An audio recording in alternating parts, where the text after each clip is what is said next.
పన్ను చెల్లింపుదారుల కష్టార్జితాన్ని బ్యాంకులు ఇష్టారాజ్యంగా రుణాల రూపంలో ఇచ్చేసి వాటి వసూళ్ల విషయంలో మాత్రం ఉదాసీనంగా వ్యవహరించడంపై సుప్రీంకోర్టు తీవ్ర ఆగ్రహం వ్యక్తం చేసింది.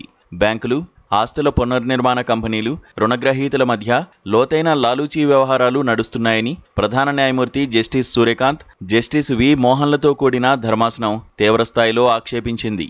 ప్రజా సంక్షేమానికి వినియోగించాల్సిన ప్రభుత్వ ధనం దుర్వినియోగమవుతుండడం పట్ల సర్వోన్నత న్యాయస్థానం తీవ్ర ఆందోళన వ్యక్తం చేసింది. సుమారు 1537 కోట్ల భారీ బకాయిలను వసూలు చేయాల్సిన ప్రభుత్వ రంగ బ్యాంకులు కేవలం 70.50 కోట్లకే 2 ఏఆర్సీలతో రాజీపడ్డాన్ని ప్రశ్నిస్తూ దాఖలైన వ్యాజ్యం విచారణలో భాగంగా న్యాయస్థానం ఈ సంచలన వ్యాఖ్యలు చేసింది. ప్రజల నుంచి సేకరించిన సొమ్మును ఎలాంటి బాధ్యత లేకుండా రుణాలుగా ఇచ్చేయడం, ఆ తర్వాత వాటిని వసూలు చేసేందుకు కనీస ప్రయత్నం కూడా చేయకపోవడం ఎంతమాత్రం సమర్థనీయం కాదని ధర్మాసనం తేల్చి చెప్పింది.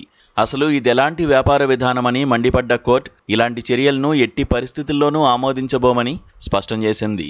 ఈ వ్యవహారంలో రుణ బకాయిల పరిష్కారం జరిగిన తీరును తప్పుబట్టిన సుప్రీంకోర్టు వెంటనే దీనిపై వివరణ ఇవ్వాలంటూ కేంద్ర ప్రభుత్వం, రిజర్వ్ బ్యాంక్ ఆఫ్ ఇండియా, ఇతర సంబంధిత పక్షాలకు నోటీసులు జారీ చేసింది.